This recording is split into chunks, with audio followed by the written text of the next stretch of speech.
నమస్కారం city news కి స్వాగతం। వ్యాపారస్తులు వారి షాపులో ఉత్పత్తి అయ్యే వ్యర్థాలను ఆరబయట పడవేయకుండా పురపాలక సంఘ సిబ్బందికి అందించాలని మున్సిపల్ చైర్పర్సన్ తాడిపోయిన రాధిక తెలిపారు। వార్డు పర్యటనలో భాగంగా బుధవారం ఆమె పట్టణ 35 వార్డులో పర్యటించారు। గంగానమ్మ గుడి వద్ద గల డ్రైన్లను ఆమె పరిశీలించారు। డ్రైన్లలో పెరిగిపోయిన సీల్డ్ను పురపాలక సిబ్బందిచే తీయించి వేశారు।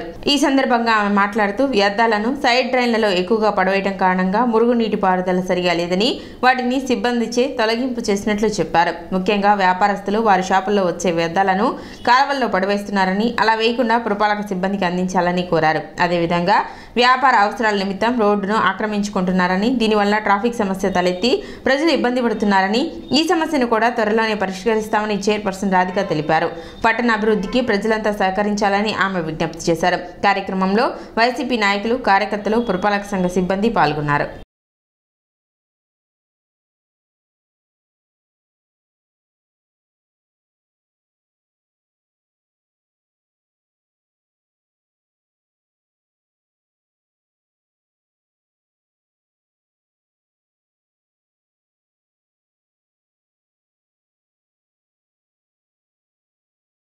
గత కొన్ని వార్డులు తిరగడం జరిగింది। అలానే ఈ వర్కర్స్ స్ట్రైక్ మూలాన ఆగిపోవాల్సి వచ్చింది।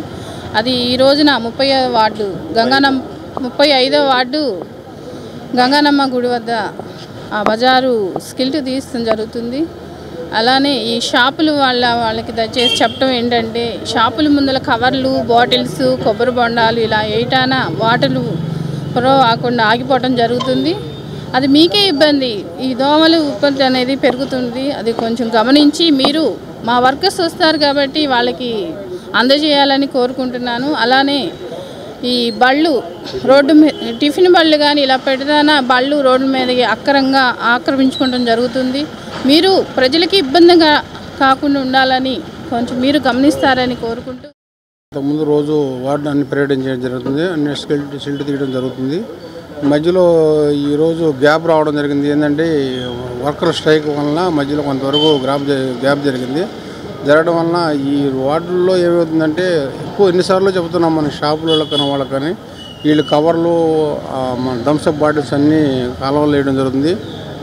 మరి గంగానమ్మ గుడి రోడ్లో అయితే ఈ కలవట్టు బాగా డౌన్ అయిపోయి నాపరాళ్ళు వేసేసి వాళ్ళ అవసరం కోసం బాగా కింద వరకు వేసేస్తున్నారు రాళ్ళు। దానివల్ల ఏమైంది బాటిల్స్ గిట్స్ బాగా ఎక్కువగా సిల్ట్ పెరిగిపోయి బాగా ఇబ్బందిగా అవుతుంది। ఈరోజు హరియాణం గారు, మా కౌన్సిలర్ గారు, చైర్మన్ గారు అందరూ కలిసి గంగానంపేట గుడి రోడ్డు అక్కలవారి రోడ్డు పెడతాం జరిగింది। దీనిలో సిల్ట్ మొత్తం గుంటూరు విద్యానగర్లో మాజీ మంత్రి టీడీపీ సీనియర్ నేత ఆలపాటి రాజేంద్ర ప్రసాద్ తో ఆయన అనుచరులు భేటీ అయ్యారు। తెనాలి సీటు జనసేనకు కేటాయిస్తారన్న ప్రచారంతో తాము రాజీనామాలు చేస్తామంటూ టీడీపీ నాయకులు ఆలపాటి రాజేంద్ర ప్రసాద్ ను కలిశారు। పార్టీ ఏమి నిర్ణయం తీసుకుంటుందో వేచి చూద్దామని ఆలపాటి రాజేంద్ర ప్రసాద్ నాయకులకు సర్ది చెప్పారు।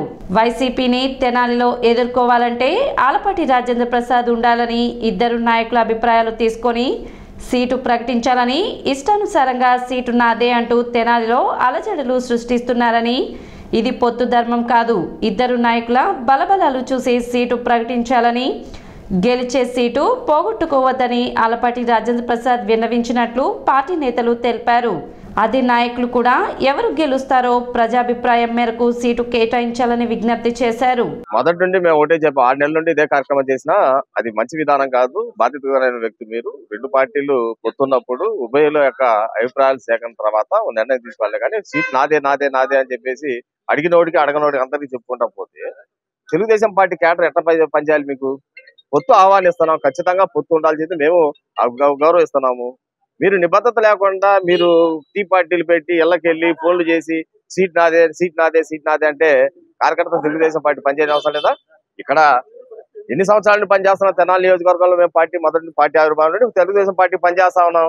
ఆలపాటి రాజేంద్ర ప్రసాద్ గారు ఉన్నాడు మా ఇన్ఛార్జ్, ఏం లేకుండా ఒంటెత్తిపోకుండా మీరు వెళ్ళి ఆ విధాన ఇచ్చేస్తే తెలుగుదేశం పార్టీ కార్యకర్తలు ఎవరు కూడా ఆమోదించట్లే ఆ విధానాన్ని। మేము అందుకనే చెప్తా ఉన్నాం, ఇవాళ తెలుగుదేశం పార్టీ చంద్రబాబు నాయుడు గారికి, లోకేష్ బాబు గారికి కూడా మేము ఒకటే చెప్పదలుచుకున్నాం, మేము తెలుగుదేశం పార్టీ కార్యకర్తగా మేము చెప్పట్లా, మీ ప్రజల్లో విచారించండి ఏ విధమైన ప్రజలు కోరుకుంటున్నారు, ఏ భావంతో ఉన్నారు ప్రజానికం అనేది, ఎవరైతే ఇక్కడ ఖచ్చితంగా గెలుస్తారు, ఎవరైతే ఓడిపోతారు అనేది ప్రజలు చెప్తున్నారు। దాన్ని దృష్టిలో పెట్టుకొని పనిచేయాలని చెప్పేసి కోరుతున్నాం ఆలపాటి రాజేంద్ర ప్రసాద్ గారికి। మేమందరం మొదటి నుంచి తెలుగుదేశంలోనే ఉన్నాం। రాజా గారు వచ్చిన కాడి నుంచి రాజా గారి దీని ప్రకారం ఫాలో అవుతూ ఉన్నాం. రాజా గారు వచ్చిన తర్వాతే మా మండలం తెలుగుదేశం బలం ఎక్కువగా అయింది. అంతకుముందు ఎప్పుడు బలం తక్కువగానే ఉండేది. రాజా గారు వచ్చిన తర్వాత బలం బాగా పెరిగింది. మళ్ళీ దాన్ని ఇప్పుడు రాజా గారి కాకుండా వాళ్ళు వీళ్ళని అది ఇదని అయ్యో పేర్లు వస్తూ ఉన్నాయి. ఆ పేర్లతో మనం వేరే వాళ్ళకి కనుక వెళ్ళిందంటే క్యాడర్ అంతా మళ్ళీ అప్సెట్ అయిపోతారు. మనకి తెలుగుదేశం అనేది అక్కడ కష్టంగా ఉండిద్ది. ఒకసారి పోయిందంటే మళ్ళీ మనం రావాలంటే కష్టం. ఎందుకు మాది వైఎస్ఆర్ మండలం కదా, వైఎస్ఆర్ పార్టీ బలంగా ఉంది. ఆ బలాన్ని పగలగొట్టాలంటే దాన్ని సిల్సు రావాలంటే రాజా గారి వల్లనే, తెలుగుదేశం వల్లనే. రానున్న రోజుల్లో కాంగ్రెస్ పార్టీకి కేంద్రంలోనూ రాష్ట్రంలోనూ పూర్వ వైభవం రానున్నట్లు తెనాలి నియోజకవర్గ ఇన్ఛార్జ్ డాక్టర్ చిందు సాంబశివుడు తెలిపారు. మంగళవారం పట్టణ మారిస్పేటలోని కాంగ్రెస్ పార్టీ కార్యాలయంలో నిర్వహించిన సమావేశంలో ఆయన మాట్లాడారు. రాజశేఖర్ రెడ్డి ఉన్నప్పుడు పార్టీ ఎంతో బలంగా ఉందని, నేడు షర్మిల రాకతో కాంగ్రెస్ పార్టీ ఎంతో బలం పుంజుకుంటుందని, ఎప్పటిలాగానే కాంగ్రెస్ పార్టీ పాతవారు తిరిగి కాంగ్రెస్ పార్టీలోకి మళ్లీ చేరుతున్నారని, షర్మిల రావడం తమకు ఆనందంగా ఉందని, ఆమె రాకను స్వాగతిస్తున్నామని తెలిపారు.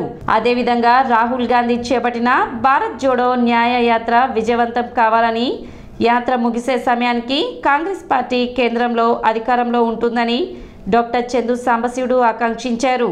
సమావేశంలో భాగంగా పలువురు నేతలు కాంగ్రెస్ పార్టీలో చేరారు. కార్యక్రమంలో కాంగ్రెస్ పార్టీ నాయకులు, కార్యకర్తలు పాల్గొన్నారు. కాంగ్రెస్ పార్టీయే ఈ రాష్ట్రానికి భవిష్యత్తుగా నిర్మాణం చేయగలిగింది, ఈ రాష్ట్రానికి ఉపయోగపడగలిగింది అని తెలుసుకుని నిర్ధారణ కాంగ్రెస్ పార్టీలో చేరటం జరిగింది. ఆవిడకి త్వరలోనే పిసిసి అధ్యక్ష పదవులు ఇవ్వబోతున్నారు. ఆవిడ సారథ్యంలో మా కాంగ్రెస్ పార్టీ కూడా వెనకపోయినట్టే, ఇంతకుముందు కాంగ్రెస్ పార్టీ నుంచి పోయినటువంటి నాయకులందరూ, కార్యకర్తలందరూ కూడా కొంతమంది వస్తారని ఆల్రెడీ మాకు సిగ్నల్స్ వస్తున్నాయి, సంకేతాలు. మిగతా వాళ్ళందరూ కూడా రావాలని చెప్పేసి మేము కోరుకోవటం జరిగింది. ఎలక్షన్ కోడ్ రాగానే తెలంగాణలో ఎలాగైతే కాంగ్రెస్ పార్టీ ఉవ్వెత్తున లేచిపడిందో, ఎలక్షన్ కోడ్ రాగానే ఇప్పుడు అధికార పార్టీని వీడి కాంగ్రెస్ పార్టీలోకి వస్తానికి సిద్ధంగా ఉన్నారు.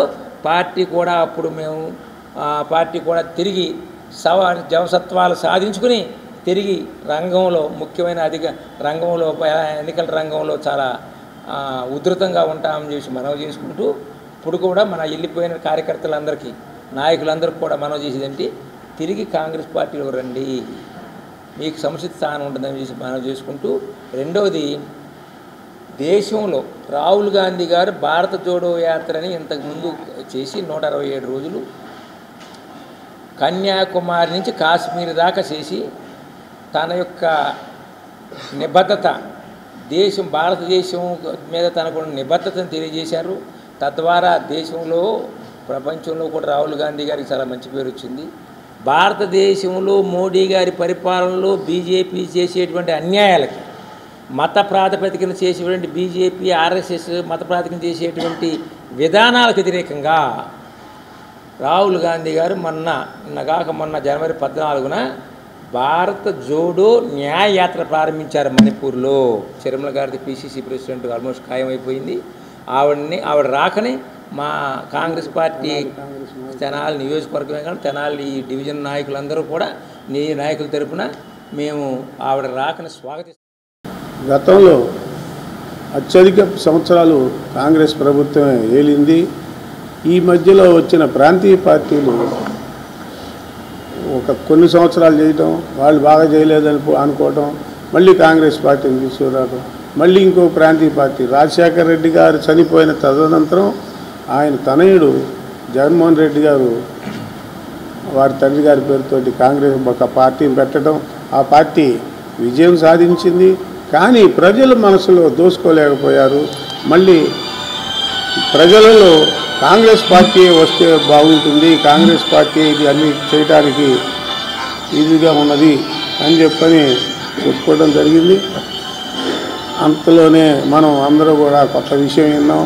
శ్రీమతి షర్మిల గారు కాంగ్రెస్ పార్టీలోకి వస్తున్నానని ప్రకటించడం, ఢిల్లీ వెళ్ళి మాట్లాడుకోవడం జరిగింది. వారికి గిడుగు రుద్రరాజు గారు రాజీనామా చేశారు. ఆ పదవిని పిసిసి ప్రెసిడెంట్గా షర్మిల గారికి ఇస్తారు. షర్మిల గారు ఆంధ్రప్రదేశ్ మొత్తం పర్యటించి కాంగ్రెస్ పార్టీని అత్యధిక మెజార్టీతో గెలిపించడానికి తాను వంతు కృషి. ఏబిపిఎస్సి గ్రూప్ 2 ప్రిలిమినరీ ఎగ్జామ్స్ కు సంబంధించి మెంటల్ ఎబిలిటీ విభాగం గురించి అమర్శెట్టి శ్రీధర్ బోధించారు. Tenali NGO unit UTF JV వివారి సంయుక్త ఆధ్వర్యంలో ఈ కార్యక్రమం నిర్వహించడం జరిగింది. అదేవిధంగా కరెంట్ అఫైర్స్, జియోగ్రఫీ, చరిత్ర, భారతీయ సమాజం అంశాలకు సంబంధించి కూడా తరగతులు ఏర్పాటు చేయనున్నట్లు నిర్వాహకులు తెలిపారు. కార్యక్రమంలో ప్రధానోపాధ్యాయులు కుర్రా శ్రీనివాసరావు, యూటీఎఫ్ జిల్లా కోశాధికారి ఎండి దౌలా, జిల్లా కార్యదర్శులు సాంబశివరావు, కేదార్నాథ్, రావిపాటి శివనాగేశ్వరరావు, అరికాటి బాలసుబ్రహ్మణ్యం, షేక్ జాన్ సైదా, రాచకొండ మురళీ కృష్ణ కుమార్, జేవీవి నాయకులు, ఎన్జిఓ నాయకులు తదితరులు పాల్గొన్నారు. ఈరోజు మన తెనాలి ఎన్జిఓ కళ్యాణ మండపంలో గ్రూప్ 2కి సంబంధించి ప్రిలిమినరీ ఎగ్జామ్ పైన ఉన్నటువంటి మెంటల్ ఎబిలిటీ క్లాసు ఈరోజు అమర్శెట్టి శ్రీధర్ గారు ఈరోజు 3 గంటల నుంచి 7 గంటల వరకు కొనసాగుతూ ఉంది. మరి ఈ మెంటల్ ఎబిలిటీకి సంబంధించి గ్రూప్ 2 ప్రిలిమినరీ ఎగ్జామ్లో 30 మార్కులు రానున్నాయి. ఈ 30 మార్కులకు సంబంధించి ఏ విధంగా ప్రిపేర్ అవ్వాలి, సన్నద్ధత కావాలి, ఇప్పుడు ఈ ఎగ్జామ్లో మైనస్ మార్కులు ఉన్నాయి. ఈ మైనస్ మార్కులు కూడా ఎలా మనం ఓవర్కమ్ కావాలి అనేటటువంటిది విపులంగా శ్రీధర్ గారు చెప్పడం జరుగుతుంది. మరి అలాగే ఫిబ్రవరి 25న జరిగేటువంటి గ్రూప్ 2కి సంబంధించి ఈ తెనాలి, ఈ పరిసర ప్రాంతాల్లో సన్నద్ధం అవుతున్నటువంటి అభ్యర్థుల కోసం మరికొన్ని క్లాసులు కూడా ఈ ఎన్జిఓ కళ్యాణ మండపం వారి సహకారంతో ఇక్కడ ఏర్పాటు చేయడం జరుగుతుంది. మెంటల్ ఎబిలిటీపై ఈరోజు ఎన్జిఓ కళ్యాణ మండపంలో యూటీఎఫ్ అండ్ ఎన్జిఓ కళ్యాణ మండపం అండ్ జన విజ్ఞాన వేదిక వారి యొక్క ఆధ్వర్యంలో ఈ గ్రూప్ 2 ఎగ్జామ్లో మనకి 5 సెక్షన్స్ ఉండే, దాంట్లో 5th సెక్షన్ వచ్చేసి మనకి మెంటల్ ఎబిలిటీలో 30 మార్క్స్, 30కి 30 స్కోర్ చేసేటువంటి కంటెంట్ మనకి మెంటల్ ఎబిలిటీ. దానిపై ఏ విధంగా మనం ప్రిపేర్ అవ్వాలి, అట్లాగే ఏమేమి మన టాపిక్స్ ప్రిపేర్ అవ్వాలి, ఆ టాపిక్స్లో క్వశ్చన్స్ ఎంత లాజికల్గా ఇస్తాడనేది చాలా విపులంగా ఇక్కడ వివరించడం జరుగుతుంది. అట్లాగే ఈరోజు మరియు తర్వాత కూడా ఈ క్లాసెస్ అనేవి కంటిన్యూషన్గా జరుగుతూ ఉంటాయి అని తెలియజేయడం. బీజేపీ మాజీ మంత్రి కామినేని శ్రీనివాస్తో జనసేన పిఎస్సి చైర్మన్ నాదెండ్ల మనోహర్ భేటీ అయ్యారు. ఆత్మీయ సమావేశంలో భాగంగా ఎడ్లపాటి వెంకటరావు స్వగృహంలో కామినేని, మనోహర్ కలిసి అల్పాహారం సేవించారు. ఈ సందర్భంగా మాజీ రాజ్యసభ సభ్యులు ఎడ్లపాటి వెంకటరావు చిత్రపటానికి పూలమాలలు వేసి నివాళులు అర్పించారు. బీజేపీ మాజీ మంత్రి కామినేని శ్రీనివాస్ మాట్లాడుతూ వెంకటరావు చనిపోయిన తర్వాత ఇక్కడికి తొలిసారి రావడం జరిగిందన్నారు. ఇది రాజకీయ సమావేశం కాదు, ఆత్మీయ సమావేశం మాత్రమేనన్నారు. రాష్ట్రంలో ఉన్న ప్రజలందరూ రాష్ట్ర భవిష్యత్తు కోసం, తమ పిల్లల కోసం ఆలోచించి మంచి నిర్ణయం తీసుకోవాలని తెలిపారు. ఎవరు ఎక్కడ పోటీ చేసినా బీజేపీ, జనసేన, టీడీపీ ముఖ్య నాయకులు చూసుకుంటారు. రాష్ట్ర ప్రజలందరూ ఆలోచించి ముందుకు అడుగు వేయాలని చెప్పారు. రాష్ట్రంలో జరుగుతున్న అరాచకాలకు, నిత్యావసర ధరలు, రోడ్లు, కరెంట్, పెట్రోలు, మౌలిక సదుపాయాలు ఎంత దారుణంగా ఉన్నాయో చూస్తున్నానని, రాష్ట్ర ప్రజలు ఎవరికి వారు గుండెల మీద చేయి వేసుకుని తమ వంతు పాత్ర పోషించాల్సిన సమయం ఆసన్నమైందని కామినేని అన్నారు. రాష్ట్రం కోసం మంచిగా ఆలోచించి అందరం కలిసి మంచి నిర్ణయం తీసుకోవాలని తెలిపారు. కార్యక్రమంలో టీడీపీ, బీజేపీ, జనసేన నాయకులు, కార్యకర్తలు పాల్గొన్నారు. ఆత్మీయ సమావేశాన మనందరం ఒకరికొకరు తెలిసిన వాళ్ళం, మన పిల్లల భవిష్యత్తు బాగుండాలి అనే ఉద్దేశంతో చెబుతున్నాను. పార్టీలు, పొత్తులు, ఎమ్మెల్యే సీట్లు ఎవరు అనేది చంద్రబాబు నాయుడు గారు, పవన్ కళ్యాణ్ గారు, బీజేపీ పెద్దలు వాళ్ళు డిసైడ్ చేసుకుంటారు. ఎవరు వచ్చినా ఇక్కడైనా ఎక్కడైనా గెలిపిస్తాం, వాళ్ళు గెలిపించరు. ఇది మనందరం మనకి తెలిసిన వాళ్ళకి, కావాల్సిన వాళ్ళకి, దగ్గర వాళ్ళకి, మన సామాజిక వర్గం వాళ్ళకి, మనం ప్రతి వాళ్ళు రోజుకి 2-3 గంటలు ఫోన్లో ఉన్నారు. ఫోన్లో మాట్లాడే వాళ్ళు అందరికీ జరుగుతున్న అరాజకాన్ని, జరుగుతున్న తప్పుల్ని, ఎందుకంటే ఒకసారి ఈ రోడ్ల మీద తిరిగితే ఎలా ఉంది, లిక్కర్ తాగేవాడు బాధ ఎలా ఉంది, కరెంట్ ఛార్జీలు కట్టేవాడు బాధ ఉంది. 29 రాష్ట్రాల్లో పెట్రోల్ హయ్యెస్ట్ ఆంధ్రప్రదేశ్. ఏం పాపం చేసుకుంది ఆంధ్రప్రదేశ్? దురదృష్టం, ఏదో పాపం చేసుకుంది. లేకపోతే ఇంత సస్యశ్యామలంగా ఉండాలి. ఆదర్శం ఎక్కడో హైదరాబాద్లో అక్కడ భూముల రేట్లు పెరిగిపోతున్నాయి, ఇక్కడ తరిగిపోయింది. మన పిల్లల భవిష్యత్తు కోసం అందరూ ఆలోచించుకోవాలి. ఆలోచించుకుని ఏం చేస్తే బాగుంటుంది అనేది, ఇది చంద్రబాబు నాయుడు గారు, పవన్ కళ్యాణ్ గారు, లేకపోతే బీజేపీ పెద్దలు వాళ్ళు ఒక నిర్ణయాలు తీసుకున్నారు. కానీ చేసేది మన పిల్లల భవిష్యత్తు. ఇది ఎవరి కోసం వాళ్ళ భవిష్యత్తు, రాజకీయంగా ఎవరికి అధికారం వస్తుందని కాదు, మన పిల్లల భవిష్యత్తు కోసం మనం అందరూ, మీరు ఈ దుర్మార్గ పాలన పోగొడుతున్న నా పాత్ర ఉందని ఎవరికాళ్ళు గుండెల మీద చేసుకుని నా డ్యూటీ నేను చేశాను. అది ఏ వయసు, ఏ కులం, ఏ మతం, ఏ ప్రాంతం అయినా సరే అందరి పాత్ర వహిస్తే తప్ప ఇది జరగదు. అందుకని అందులో మీ సిటీ న్యూస్ ఇంతటితో సమాప్తం. నమస్కారం.